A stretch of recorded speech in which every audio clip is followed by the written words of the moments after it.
ndeko na ngai Raphaël. Biloko biye toza na yango eza biloko bya lokuta. Bakamati bilili bya kala bazongisi yango. Bilili ya ba 1991 92 bazongisi yango. Bilili eza koleka na mboka ya bapaya bati yango epa na biso. Est-ce que les militaires étrangers baza awa na Congo? Vision Plus TV, l'excellence et la rapidité. Kobalandi à Vision Plus TV et Congo Web Télévision Bokolanda Biso chaque jour pour na kosembola ba question d'actualité et bien sûr que Luka Peko Skundola Nabo Solo makambo nyonso o ezali ko intéressé 30 quotidien ya ba congolais et komeka koye bapé et le konini place ni tozali place ni tokokende na mboka oyo République démocratique du Congo lelo ezali encore une fois de plus plaisir ya kozwa ambassadeur Alain André Atundu Liongo Ouazali bongo porte-parole et majorité présidentielle azape na cellule ya communication ya FCC PCA ya SNEL na yende tokomeka ko sembola ba question d'actualité mwana mboka André Atundu Liongo mbote ndeko Raphaël. Question liboso d'abord ezali ya lelo ya koyeba aujourd'hui report ya élection à une semaine bongo lelo dimanche nde lingaki ezala bongo journée oyo ba congolais balingaki kopona président de la République démocratique du Congo lelo. D'abord ba impression na bino na majorité présidentielle ezalaki nini tamboyo qui aujourd'hui report ya ba élection na réaction na bino. Bon biso toyoki lokwa bato baso ndenge président nanga yebisi bato de élection ekomi lomingo le 30 au lieu eza lomingo ya le 23 to ma batina tina oyo apesi mpona kosenga poso moko lisusu alimboli yango malamu to biso tomoni ke ya solo ezali na tina mpo nini mpo poso yango ezali surtout mpona biso bato ya Kisasa pour ndenge alobaki ou bien mboka mobimba voté Kisasa voté une semaine après ou bien mboka mobimba ezila Kisasa ba décider que mboka mobimba ezila Kisasa biso bato ya majorité pe tondimi décision wa ayebisi pete propagande to campagne ekosila le 21 décembre ndenge et balobaki liboso sope tondimi tobi bon ezali mobeko kasi campagne esili eyinkoloba te ke bacontact esili yango wana biso bato ya majorité tokosala makasi po te mwa poso moko bapesi biso tolendisa candidat na biso sur le terrain tomemela ye mwa bato mingi po te lomingo la nsima bato mingi bapona ye. Report ya ba élection oyo o bato misusu ba komonaka na moi kokoso mingi na moi dérangement mingi et déranger bango. Est-ce personnellement ezali report moko eza report moko politique tout report moko technique vraiment purement na makambo mususu oko nakanisi président nanga lobaki polele report oyo ndenge bapusi mokolo ya kopona moto le 30 décembre ezali pour des raisons techniques alimbolaki yango ba machine wana eza koya ba bulletin eza koya il faut ko bongisa machine te endima bulletin parce que province na province ezali na machine yango na bulletin yango yango wana asengi poso mobimba pote makambo nyonso ekoma malamu mais il faut peuple ayeba ezali mpe mbala ya liboso te nakanisi na 2006 tango communauté internationale basalisaki biso tozwaki quand même topusaki mokolo ya boponami na sanza mobimba 1 mois de report ebimisaki mobulu te bato balobaki te ke ezali manœuvre po te Kabila atika na pouvoir te yango wana tomoni te poso moko endimami poso moko ezali na ntina poso moko ekosalisa biso baso oyo asisaki na mwa eloko boye te na bokutu akosala yango peut-être à 2 ans et à report il y a élection en une semaine est-ce qu'il y a parce que même des élections ils aura toujours na provision moko ezalaka pembeni o ba garda au cas où likambo komi to likame ekomi bakoki ko recourir na o babumbaki na stock. Est-ce que en 7 jours vraiment ça sera possible et le quoi salité ou akoka qui vraiment peut-être en 2 ans depuis 2016 le 19 décembre et ça lima 7 jours et tout na mina et bonga qui te otuna président nanga kasi eloko na yebi ezali poso oyo moko batuni ezali mpona mokili mobimba te mpona Congo mobimba te ezali kaka mpona Kisasa babongisa makambo ya Kisasa na ntina te Kisasa mpe epona mokolo oyo mboka mobimba ekopona yango wana basalaki yango ezali te ke poso oyo mobimba nde tokodéployer sur toute la République tokosala bote on est bato ya motema likunya bato za kolo nani seni gouvernement bati makambo pote mokolo mona tokoka kopona bato boelongo bana na esa pour arrange mususu ya ba politicien to opposition ba kolobaka que aujourd'hui l'opposition a coincé na jeu na bango basalaki bangaki bazaki prêté pour les élections après décision ou acceptation opposition au Québec élection sans avec la machine à voter c'est depuis ce jour-là ndé bokomi ko bongisa bongo pour na mi selon une branche opposition votre réaction kozani baye bazalaki na boyambi te maponami makosale mambulo oyo ezali bayi majorité yango wana tobandaki komilengele tango kaka balobi campagne kobanda lelo omoni candidat na biso ake partout asali boye ti lelo asilisi ba province nyonso tokomi bale na motoba moko te na kati ya bamosusu asali yango mpo nini mpo bango tango na esika ti babanda campagne bazalaki na kotala makambo ya Genève makambo ya Nairobi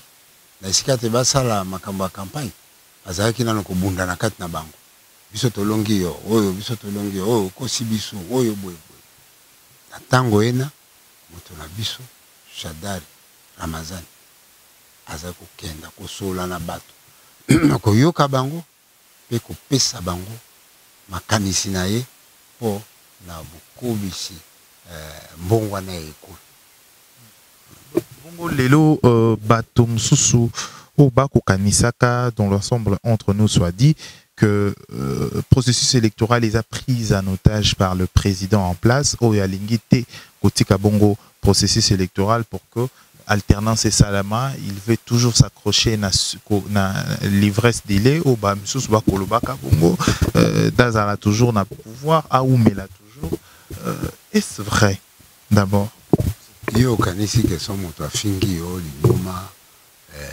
zoba nde azana raison te président Kabila alakisi motema molamu mwaye na ndenge ya tosi ami bendi pe boyoki ye te na campagne oyo aki asali ata mitingi mpona kandida na ye asali te mpo nini mpo ami bonzela ami tika ami pesa penza na mosala mwaye ya garant de la nation mpona kotala te constitution bato nyonso bazolanda yango campagne eza koleka malamu pe ye ya milenge po te oyo akoya apesa ye ngwende na bolamu bon campagne eleki malamu Martin Fayulu victime de plusieurs nani ebele beti balle place azaki balle réelle nde alobi balle à caoutchouc babwaki mai ya moto na ba image ba eleki na ba réseaux sociaux est-ce campagne eleki malamu mpona ba candidat nyonso alobi boye soko tali toloba epai campagne eleki malamu mpo oyoki te tribu moko contre tribu mosusu parti moko contre parti mosusu nini province moko contre province mosusu. Eleki partout ndenge moko. Police contre candidat moko. Zo kandi. Moto oyo babandaki koboma bato na ye banani. Moto wango na. Chatari. Babomi bato na ye. Omoni ke po na bolamu ya maponami. Pe na bo kimia ekolo. Atiki yango kaka boy. Alekisi yango kaka. Makambo ya Fayulu, makambo ya police, ezali makambo ya ordre public. Ozali candidat, bien sûr. Mais bato yo basengeli ko salisa yo po te oloba bien. Na maloba na yo pe na ezali na yo. O déranger bato bazo kanisa lokola yo te. Ezali ba policier.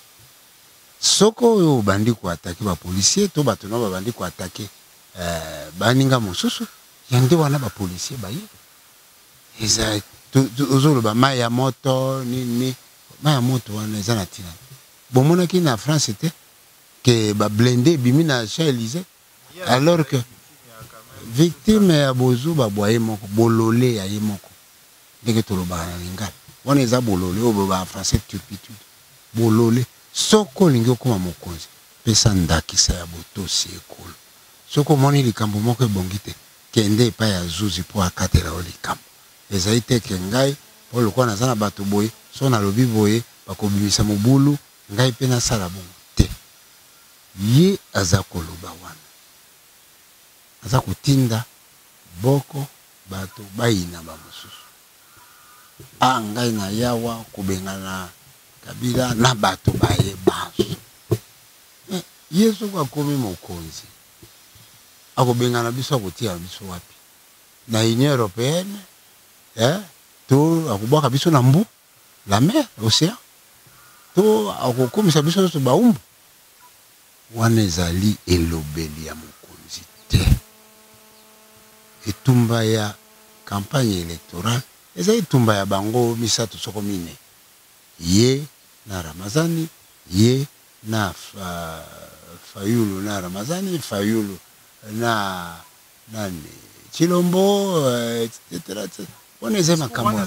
Sabino discours wana koloba peut-être bako landela bino bako dité bato nyonso bazaki na régime oyo discours wana est-ce que ezo bangisa bino quand même koloba après régime oyo tokoma banani na mboko ezo bangisa biso nzo kande ezo pesa biso mawa po mokonzi soko akomi eloko ya liboso akokanisa ndenge nini abongisa situation oyo azwi ndenge nini bato basepe soko olingi okanga bato zuzi tribunal akosambisa yango malembe mais yo komi kaka osali nano mosala te obandi kaka kosala tokoboma bino tokokanga bino mais bongo bato wana baza pe na ba droite yo mokonzi il faut yebake moto azali na ba droit il faut yebake tango yo oza koyokana na bapaya baya ko attaquer mboka na biso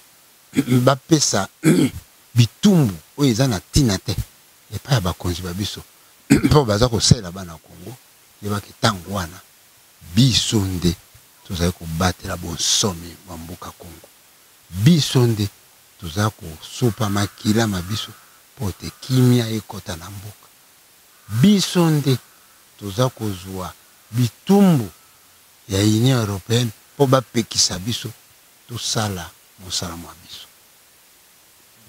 Alors, parlons tango lobi makambo bitumbu ezongisi biso susu na makambo oyo ba sanctions renouvelées sur bateau ya majorité présidentielle au bazar qui ciblé.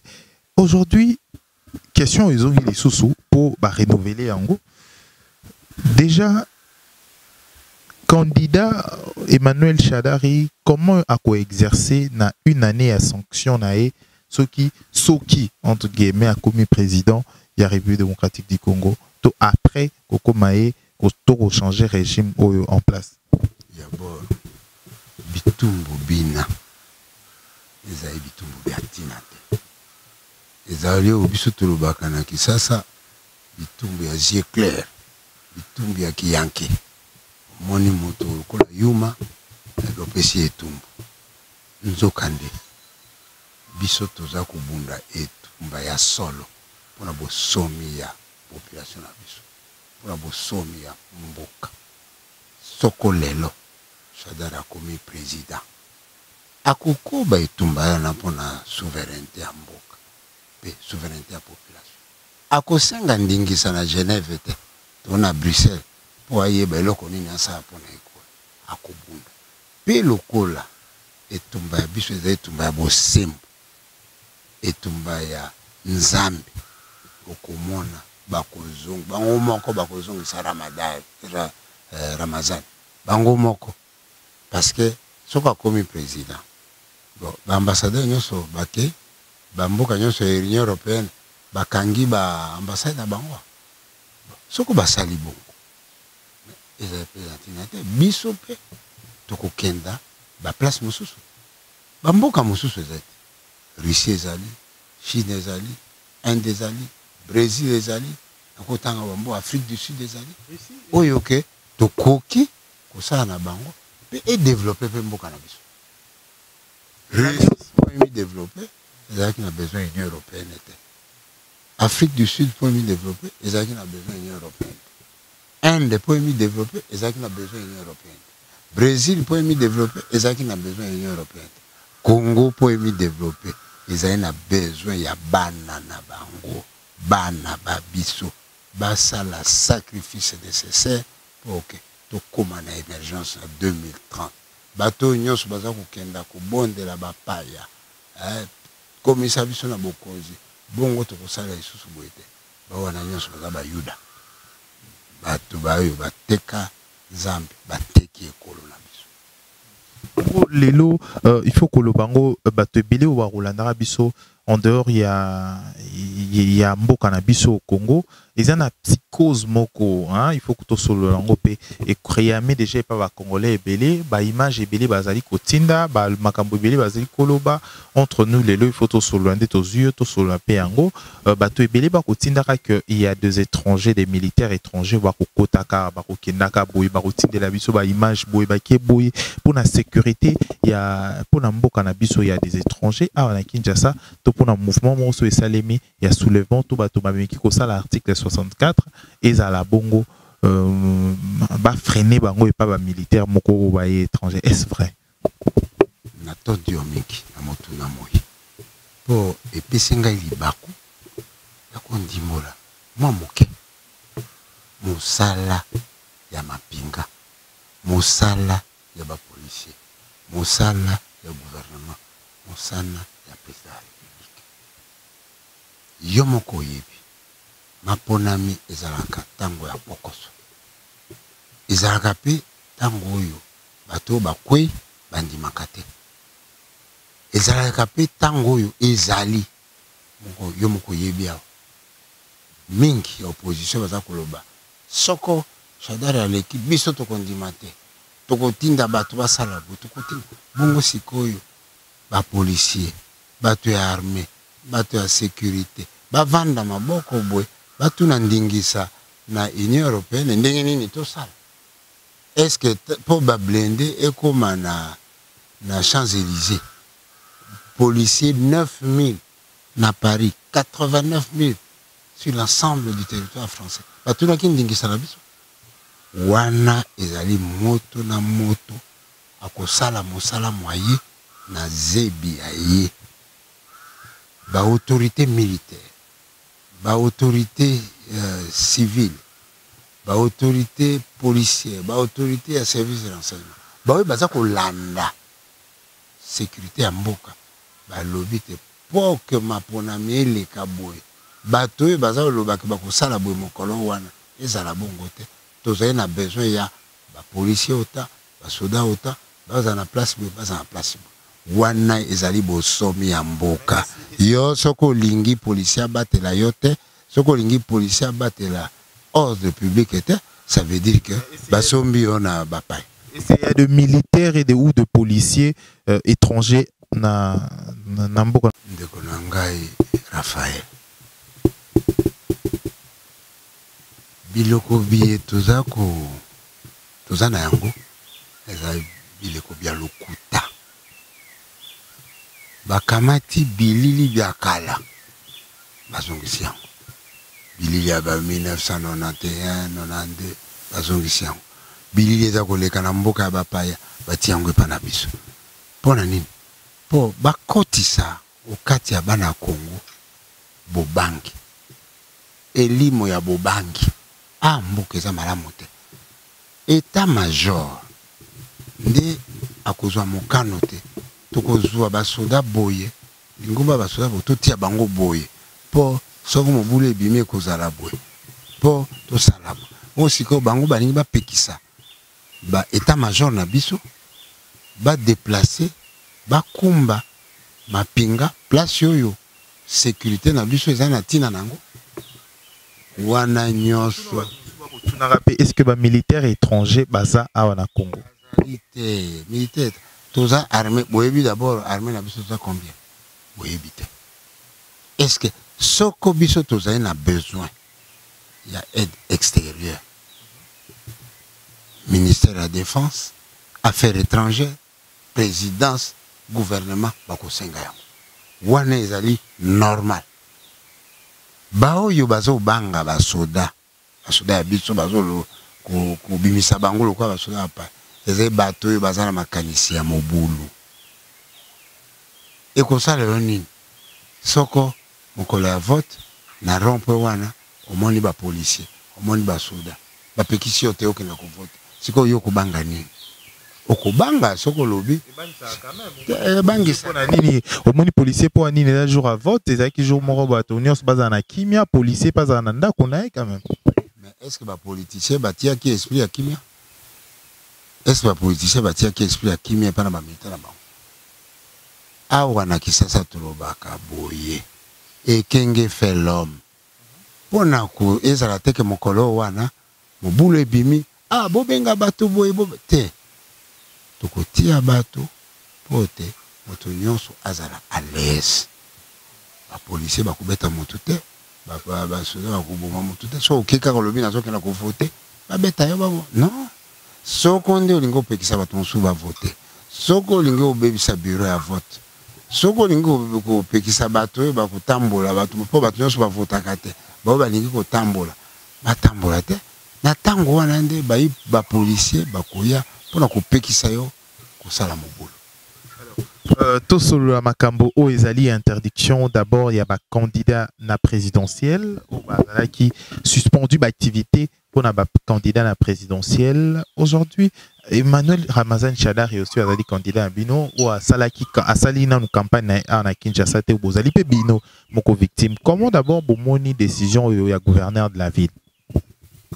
Ramazan a tamboli partout, y compris na Kisasa. Abandaka ouais. Ramazan a tamboli partout, y compris na Kisasa. Campagne on est au Kenya d'abord bamboko yo place aux qui bako au Kenya te. Ramazan aza kinwa. To la kisaki ya wana stade. Aza ko sola na bato. Awa. Ako sola na bango ti bato bayebi ya. Mais d'autres candidats mais oya bango na moto na moto kiaku kiangana. Moto na moto akosala campagne na ndenge te ya kanisi na lolenga za kosala akolonga. Biso tozotala moto te, biso tozosala campagne ndenge ya biso. Ndenge ya biso yiko na botosi mibeko. Soko gouverneur oyo azali mondimi ya kimia na ville ya Kinshasa. Pe na ba province musulu ko ezala. Alobi te ikambo boye ezali boye. Azui mikano toko ndima yango. Soko tozali d'accord na ete toko kenda na cour constitutionnelle to gouverneur asali boye. Na cour constitutionnelle. Bango nyonso be to ya mokonzi. Alors, wana eza esprit ya motomboki. Lelo peuple et politiciens Moussousou Koloba baza déjà déterminé que ceux qui se trompent, il n'y a pas des élections. Vraiment, c'est le dernier souffle. Il faut le président en place à démissionner. Toi, Salah Makamsous. Est-ce que c'est les derniers recours où il faut qu'on s'aille en République démocratique du Congo? Parce que depuis 2016, il n'y a pas eu des élections, report après report, mouvement à mon côté à évolution. Et la démission, si 30 décembre, sur l'élection salémité, eza moyen moko ya ko apaiser aussi la population to peuple congolais. Pona nini bayi politique ya opposition bazalaka nano makanisi ya bolamu pona mboka na biso te. Pona nini balingi kokosa population na biso? Soko élection esalemi te to élection esalemi na ndenge yo olingi te, bongo otinda baboma mboka pona yango? Eloko nini tolingi biso bayi majorité tolingi te élection esalema bo seni alobi po seni nde azali mondimi, seni nde azali l'État. Sikoyo yo nesika to milengele pona élection oza ko milengele pona mobulu soko élection ebongite. Mais wana eza lokola omwe ta ozaka na campus tozaka na ba ministre moko tango ya session nesika ke a préparer examen atanga il y a ça ko sala cocktail wana ko joyer plus de temps que yo moto za oyeko, et au bout du compte ba cocktail wana a échoué. La même chose au lieu que ba milengele na mapona lokola Shadari za ko milenge bango bazotala bon mapona nyonso ekomi le 30 tokosala nini tokosala boye soko Shadari aleki tokosala boye. Wana eza makanisi ya bolamu ya ekolo, wana eza makanisi mabe ozoluka kobebisa molimo ya bana Kongo kotungisa yango na makambo mazali te.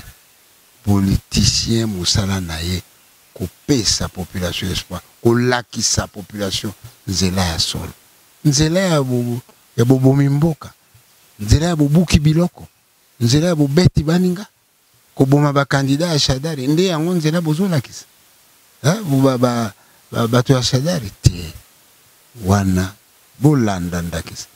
Shadari akei campagne mobimba afingi moto te, atangi kumba moto te, me bango nyonso kaka Shadari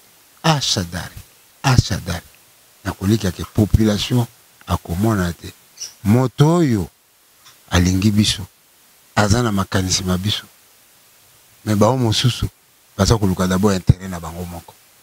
Tout ça la transition pour à ce moment-là possibilité kozala ke ngaina 2016 bon celle-ci élection TDT 2018 élection et ça les maté, mais quel est le moyen maintenant otikalaka toujours jusqu'à l'infini? Wana eza motema mabe na kozonga na batina oyo ba élection esalemi te. Lelo oyo élection senya lobi ekosali biso baso tomilengele na bosale tomilengele élection esalemi te c'est 30 mboka ekufi, mboka président encore démissionné na mobeko nini toloba epai a démissionné na mobeko nini na tina nini batanga na kati ya mobeko likonzi oyo balobi ke soko élection ezali te président a démissionné, soko élection ezali te baluka transition moko sans Kabila, soko élection ezali te nani président ya Sénat azwa bokonzi, président mokonzi ya société civile azwa bokonzi te. Tolanda mibeko yango ezali nzela ya boyokani pe ya kosisa mobulu na mboka pe ya kotia kimia na mboka.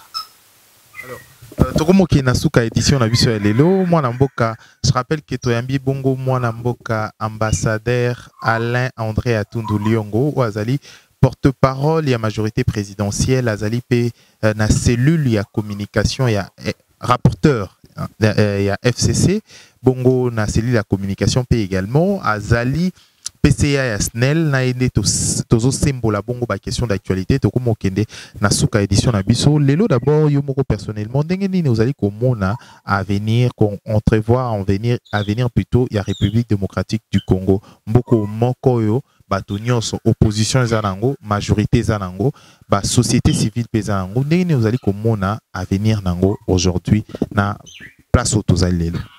Eloko liboso président Kabila à la cité bayi Congo politicien ya Congo akoki kotosa mibeko ye moko apesi ndakisa okokisi manda mibale kosenga ya misato asengi te ya mibale gouvernement ya biso président na biso Kabila balakisi te bayi Congo ata bosali bango pression ndengeni lotomo ezali te basalela intérêt ya peuple na bango. Peuple asengi élection, peuple asengi alternance démocratique, eh bien président Kabila asali nyonso sacrifice nyonso bandimaka te au gouvernement kopesa mbongo te au logistique ezali te sika oyo tango gouvernement asilisi kopesa mbongo nyonso tango gouvernement abimisi logistique bakomi kidiba bakomi koloba makambo ndenge na ndenge ya misato bayi Congo il faut batia elikia boyambi bango na mboka na bango bambate na mboka oyo mobikisa koutaka kawa lelo oyo na tango bato mingi bazokenda na New York na Genève na Nairobi na Suède bazokenda na Belgique na Grande-Bretagne pona koluka ke mboka oyo ya biso basisa yango bosomi bazindisa yango au moins moto moko azali parmi ba candidat Shadari alobi te non biso tokotambola elongi likolo biso tokotia liboso elikia na bokasi bwa biso moko mboka moko te ezangi pasi soko mboka ezangaka pasi mpona nini ba gilet jaune babimi na France soko mboka ezangaka pasi mpona nini na États-Unis bato mingi baza contre président Trump nakoko continuer bandakisa wana boye na nkoloba bo totala nano pasi oyo toza nango totala ndenge nini biso moko tokosilisa pasi po soko otali mopaya akoya kotala bi baza na pasi ya solo me ngai intérêt na nga nini mpo nasalisa bango soko omoni ya ye loba aza intérêt na ye wana alors topesa confiance na mibeko na batoma babiso président Kabila alakisi ke aza kokipe makambo na ye te aza dabo kokipe mosala moye balobi okokenda te troisième mandat akei te balobi il faut continuer wana ti suka aza kocontinue te suka balobi mapinga assurer sécurité défense ya mboka ezala na temps ya paix ezala na temps ya élection ezala bato bandimi te mapinga baza kocontinue eh bien le mosala ya politique tina yango so baponi au président ezali ke le développement ya mboka ekenda liboso développement ya mboka ezokobisama pour émergence économique na l'an 2030 Shadari pa lobby soko akomi akokobisa kaka tolanda ya 2030 na esika te lokwa bato mosusu bazoloba liboso totia nano mobulu na mboka bongo sima tota soto ko ekobongisa ezali bongo te. Alors, comme une souka édition à Bissou et Lilo, il y a une question, donc, série il y a une question Mora Souka, Toko Meka, Kotuna. Mon amoka André Atondoliongo, entre nous soit dit, ce qui, le 30 décembre, et après le 30 décembre, va proclamer Félix Tshisekedi président ou Martin Fayulu le président. Votre réaction, Ezani? Moto, il va proclamer le 30 décembre. Ezali Félix Tshisekedi te, ezali Fayulu te, ezali Shadari te, ezali moto yo ba congolais ba kopona. Soko congolais alobi tolingi eloko yo tolakisi yango. Nani akoyoko boya yango? Ezala Fayulu. Soko ba proclamer Shadari président, ezala Fayulu. Ezala Chilombo bazali obligé ya kondima Shadari po ezali volonté ya peuple congolais.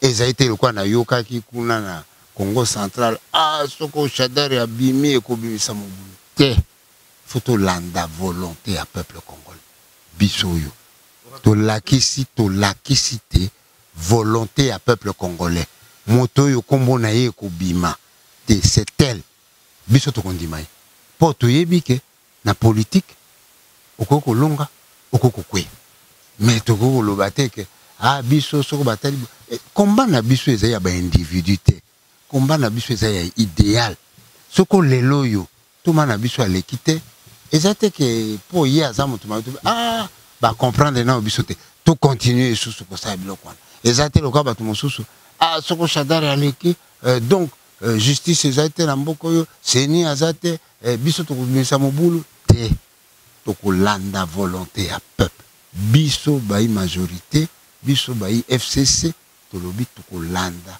volonté ya peuple soko peuple alobi Shadari tokolanda soki lelo débat président en place à l'OBI en 2023, causant la présidence, est-ce que ce serait possible à se faire réélire en 2023? L'OBI, aussi ça n'a pas camboyo. Tout pour na mokonzi, tout à la mokonzi à zakosa.